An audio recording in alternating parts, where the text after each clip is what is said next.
Welcome back to another Pickled Unscripted. As always, I have with me the talented, the wonderful Matt the Pickled Dragon. And I am Dracoya. Matt, what are you drinking today? I am having some Bond Stone. Ooh, Will nice. work for whiskey bourbon. This was the whiskey I was paid given in payment for running a game for some youths. Uh Oh, that's so nice. I love it when my players give me gifts like a god. yes. I and it's very good, like I like bourbon. Scotch is my favorite, obviously, but bourbon's good too. And this one is particularly good. So I recommend. I have too many things to do today for Dracoya.com. So I will be sustaining today and I will be drinking lovely oolong tea.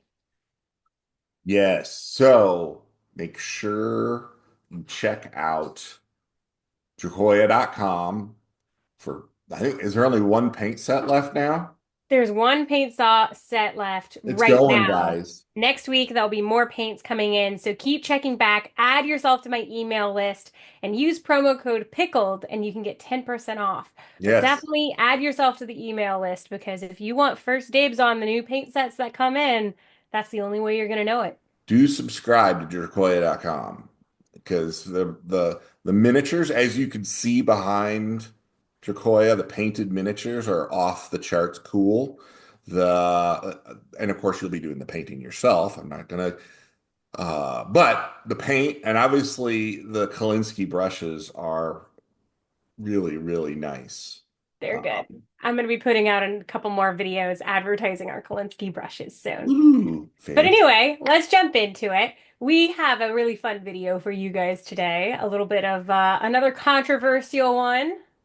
Yeah. So last time, I think in our last video, we talked about how, uh, the board game companies are banding together to try to sue the government and um, try to get the tariffs, a little relief from those Chinese tariffs, the 150% tariffs.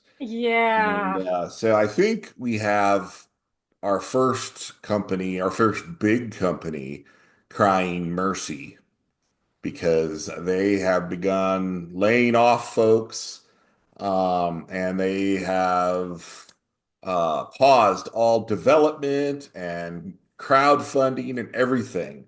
And that's cool mini or not. CMON, unfortunately, is in a position where, um, yeah, the to import their product from China would basically crush the company. And so they just stopped everything. And we have, of course, a and for those fun. of you who don't know this company or what they make the Zombicide games, right, Matt? Yes, some of our personal favorites. I really love Zombicide. Tons of fun, and the Black Plague game, and I mean there's a number of them. You can see, if we scroll down through now, this particular company is incredibly active on Kickstarter, and I think that I read that they have somewhere around 20 to 25 million dollars worth of unfulfilled pledges yet. Oh my God. That's Um, nuts.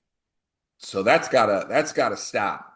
They're just not going to import the product until these tariffs are removed. Well, right. What else can they do? Because when they put the Kickstarter up and they put a price list that was listed, it was expecting that the tariffs were not going to be there, right? So you can't plan for the next president or the next president to just suddenly increase things 10, 20, 150%.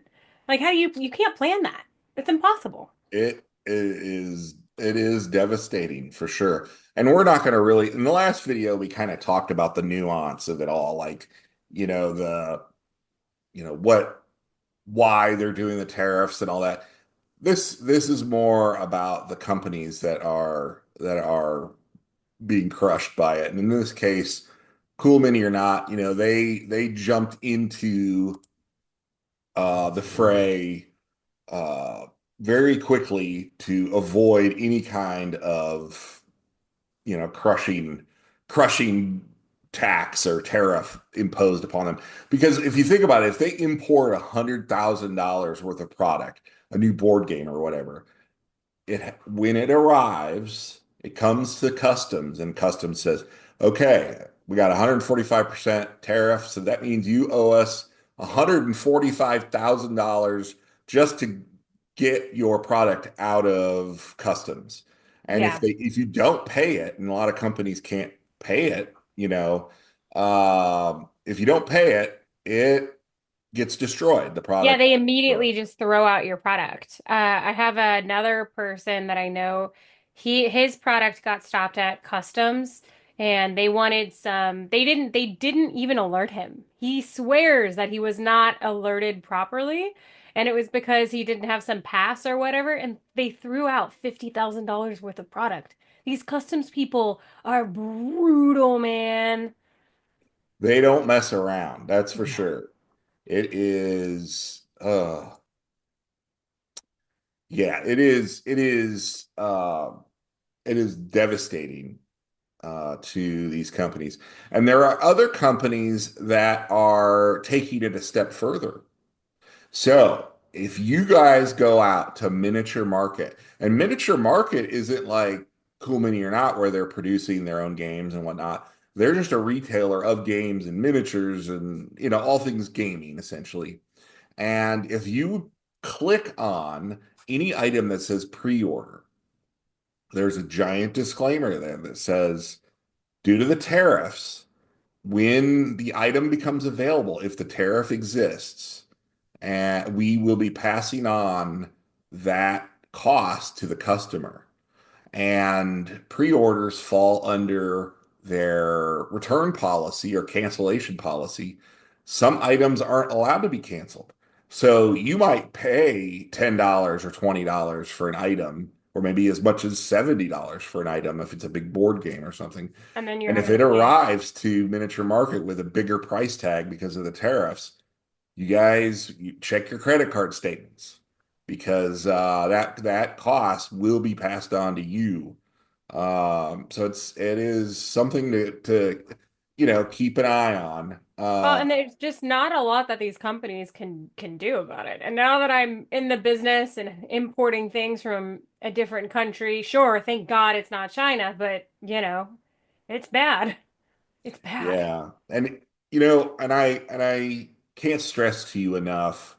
Um, there's still a lot of product in the country right now that it can be purchased. So if you're interested in supporting any of these companies right now, like Zombicide is one of our favorite games. We I have a know. blast playing it. You can see they have a DC version where you have Superman killing zombies and Oh what. my God, we have to get the DC version, Matt. Well, I don't know if that one's here yet. I think they're talking about it being tied up, but you can still go out to Miniature Market and get the original Zombicide. Well, it's Zombicide second edition. Yeah, And you it guys is gotta try this available. game. Yeah, and there's tons of expansions for Zombicide second edition. Or if you prefer, I have both editions, first and second, and I've played both editions and I love them both for different reasons. So, you know, check them out. But they have that Cool Mini or Not puts out a lot of great games. There's old Zombicide.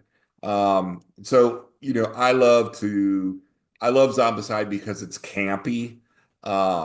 Each character in the game that you play is called an actor because you're supposed to imagine yourself in a bad 80s horror movie. And like all of the like tropes and whatnot that come up during a bad 80s movie can happen in Zombicide. Like, It's pretty hey, I fun. searched this trash can and I find an AK-47, like that sort of thing. Um, it's definitely pretty cool. So, you know, they talk about how the tariffs are enough especially for the outstanding product. I read this article earlier, but the tariffs are enough to wipe out all of their profits for the year. Yep. Uh, Well, 140%. So I can almost guarantee you that whatever their profit margins are, which we do not know, but if I had to guess, it's anywhere between 20 and 60%. Something between that margins. And so then you add in a 140% tariff, that's it. It yeah. it more than takes out their profit. It makes it to where every single item you now owe the equivalent of it on. There's no way you can come back from that. It is devastating. I think that they're doing the right thing by pausing everything because once the Yeah. tariffs go away, and I'm sure that eventually there will be some sort of resolution to this. You think The they'll go qu- away? Eventually, the question is how long, and can the companies last that long? Because it's not a matter of just, it's not just a matter of what products that they may or may not have to pay a tariff on right now. It's like cool mini or not, how long can they last as a company not being able to produce anything as long as the tariffs are there? So There's they're no just way. sitting there on their hands, basically There's no unable to, way. because as for manufacturing alternatives, there's really no bandwidth in the United States whatsoever for this sort of thing. Well, I know, and a lot of people have been commenting on our videos about how, oh, just manufacture it here. But it's Yeah. not really that simple. If it was that simple, people would have done it by now. It's not that Give simple. to give you an idea of how limited our manufacturing capabilities are in here in the US. Um, some of you may know about a company called Architects of Destruction. They are a D&D terrain company. And they had a Kickstarter a few years back, and they took the proceeds of their Kickstarter and rather than like pay themselves and like have mixed Scrooge duck money baths and stuff and parties and crack parties and whatnot, they took the money and they bought their own injection molding machines and their own die cutting machines. And so all future production could be handled in-house. Well, during COVID, they're setting up their machines, they're getting their die cast machines calibrated for games. Well, during COVID, when a lot of stuff, especially trade between China and us was limited because no one wanted to spread the disease, they had medical supply companies coming to them and saying, "You have a die cast machine, you have an injection mold machine. We have these critical like medical devices that need manufactured." And so suddenly you have a game company here in the US producing medical supplies because, what, Because we were just so unequipped. yeah, the United States is not, our manufacturing is woefully, woefully behind. That might be a good byproduct of this whole tariff thing is that manufacturing will come back. We definitely need it. But in the short term, man, it is catastrophic for these game companies who already live on the margins, on those razor thin margins. Well, but the reason that we can't do that here is because these machines are so expensive. An automatic, like, paint filling machine costs something like $250,000. Do you have any idea how much paint you have to sell just to break even from that? And that's just the machine. That's not including the overhead cost of where you put the machine, how big the machine is, all the other added supplies for the machine, the maintenance on the machine, and the operators on the machine, which if you have them here in the US, you actually have to pay these operators a decent livable wage, and all these items really add up. Yeah, they do. It's a tough, tough situation. Um, so I don't know what you guys think. Um, is this short-term pain, hopefully short-term pain, worth it? Is it long overdue? Is it not something we should be doing at all? What do you think? Meantime, I'm going to enjoy this fine glass of bourbon I like and that. yeah, and go to dracoya.com and use promo code pickled because you will not find a better product out there if you are into painting. And don't forget that the paint pots from Chimera, which is what is sold at Jacoil.com, they may look expensive, but you get 20 milliliters in a paint pot, whereas a typical one is only like 13 milliliters. And so when you take that into account, they're actually by volume less expensive. So you will end up with more paint in the long run, and it's a better quality paint where it's more pigment rich, dense, I guess is the proper. And I'll be making lots and lots of videos in the future on how to mix your Chimera paints because I recognize that here in the United States, most of us, when we combine red and yellow, don't know what that make. So I'm here to help. I don't know what red and yellow is either, but I'm I have an excuse. You do have a great excuse, Matt. So yay, color blindness. Okay. Anyway, like, comment, subscribe. Please visit dnddice.com for all your dice rolling needs. Promo code Pickled, support the channel, all that good stuff. Stock up on dice while you can, guys. Yes. All right, we'll catch you next time. Bye.